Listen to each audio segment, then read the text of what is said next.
Kosova në asnjë rrethana në asnjë formë nuk guxon që të ketë vakum institucional. Pse me pas propozim tjetër.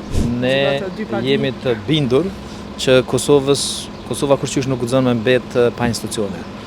Që një pyetje hipotetike, ku duhet me lexu raportin e AKI-s kryeministri i vendit? Në një rast të një sulmi, cili do të jetë urdhri politik që duhet më dhënë prej ministrit punëve të brendshme, nga cila zyre.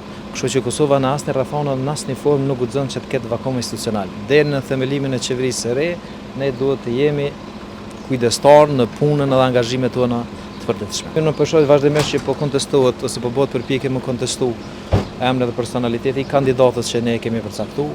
Gjithë ata që vinë, unë muna me ndo me juve për shkak numrin e votave, di që i dini po edhe hard copy dikuj për juve, muna me dhon kush del me fol, me pyet sa vota e kiti që pe konteston personalitetin e Albelinës. Pse me pas propozim tjetër. Do të thotë ne nuk përzihemi se kush do të jenë kandidaturat prej opozitës së partive tjera.